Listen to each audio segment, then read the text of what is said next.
Hai semuanya, Assalamualaikum warahmatullahi wabarakatuh. Sejarah Kerajaan Samudra Pasai. Kerajaan Samudra Pasai terletak di Aceh dan merupakan kerajaan Islam pertama di Indonesia. Kerajaan ini didirikan oleh Maurasilu pada tahun 1267.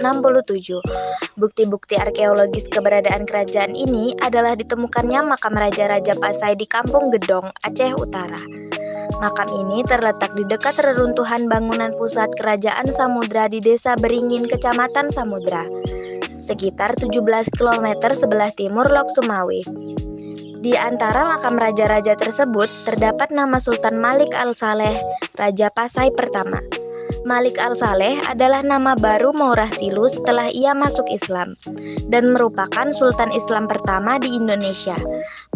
Berkuasa lebih kurang dari 29 tahun, 1297 sampai 1326. Kerajaan Samudra Pasai merupakan gabungan dari Kerajaan Pasai dan Perlak dengan Raja pertama Malik Al-Saleh.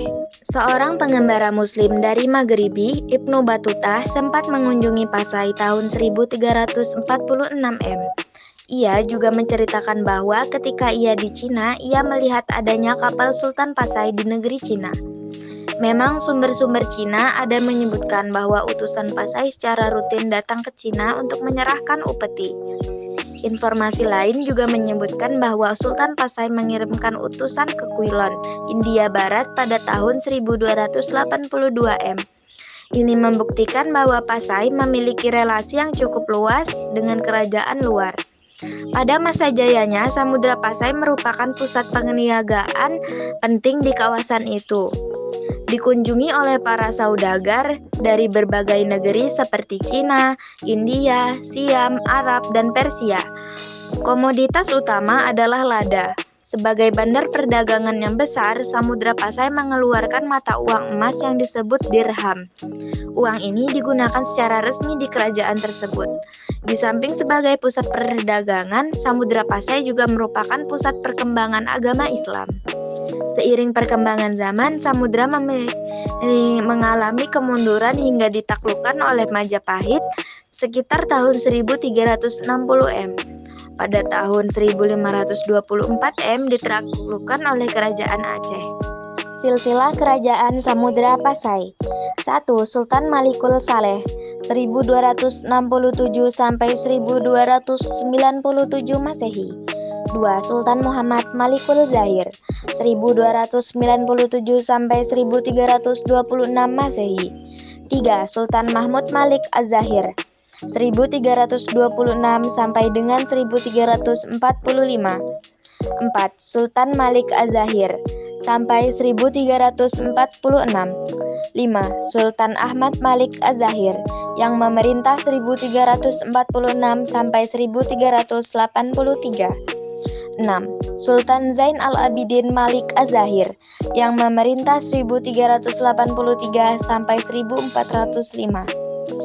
7. Sultanah Nahrasiyah yang memerintah 1405 sampai 1412.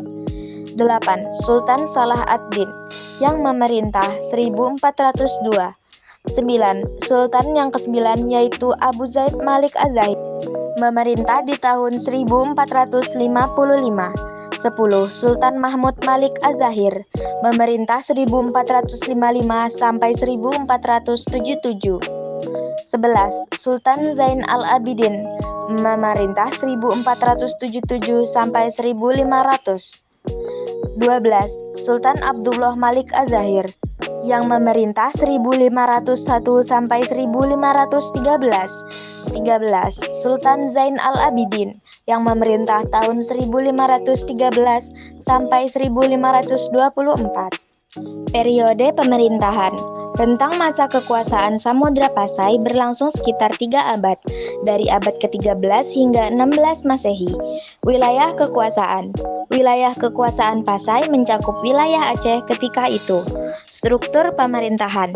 Pimpinan tertinggi kerajaan berada di tangan sultan, yang biasanya memerintah secara turun-menurun. Di samping terdapat seorang sultan sebagai pimpinan kerajaan, terdapat pula beberapa jabatan lain, seperti menteri besar, perdana menteri atau orang kaya besar, seorang bendahara, seorang komandan militer atau panglima angkatan laut yang lebih dikenal dengan gelar Laksamana, seorang sekretaris kerajaan, seorang kepala mahkamah agama yang dinamakan Kodi, dan beberapa orang syahbandar yang mengepalai dan mengawasi pedagang-pedagang asing di kota pelabuhan yang berada di bawah pengaruh kerajaan itu. Biasanya, para syahbandar ini juga menjabat sebagai penghubung antara sultan dan pedagang-pedagang asing. Selain itu, menurut catatan M. Yunus Jamil, bahwa penjabat-pejabat kerajaan Islam Samudra Pasai terdiri dari orang-orang alim dan bijaksana. Adapun nama-nama dan jabatan-jabatan mereka adalah sebagai berikut. 1. Srikaya Sayyid Rishayuddin sebagai Perdana Menteri. 2. Sayyid Ali bin Ali Al-Makaroni sebagai Syekhul Islam. 3. Bawakayu Ali Hisamuddin Al-Malabari sebagai Menteri Luar Negeri.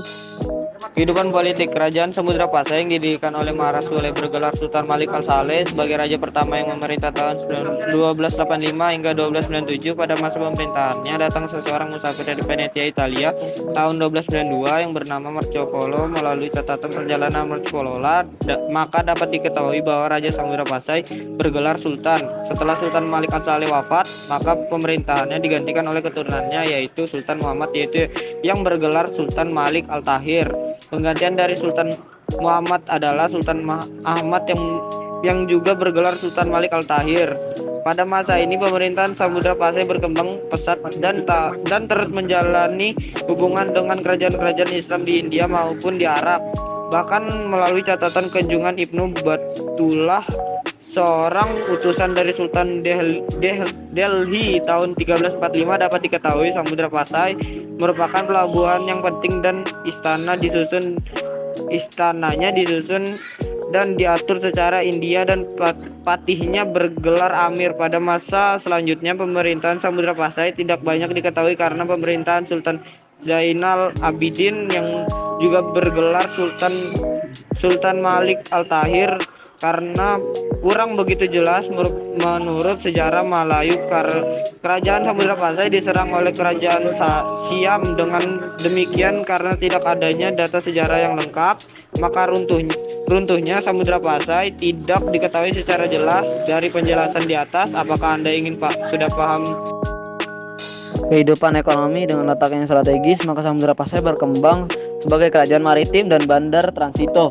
Dengan demikian, Samudra Pasai menggantikan peranan Sriwijaya di Selat Malaka. Kerajaan Samudra Pasai memiliki hegemoni atau pengaruh atas pelabuhan-pelabuhan yang penting di Pidi, Perlak, dan lain-lain. Samudra Pasai berkembang pesat pada masa pemerintahan Sultan Malik Al-Tahir II. Hal ini juga sesuai dengan keterangan Ibnu Battulah. Komoditi perdagangan dari samudra yang penting adalah lada, kapur barus, dan emas. Dan untuk kepentingan perdagangan sudah dikenal uang sebagai alat tukar, yaitu uang emas yang dinamakan dirham.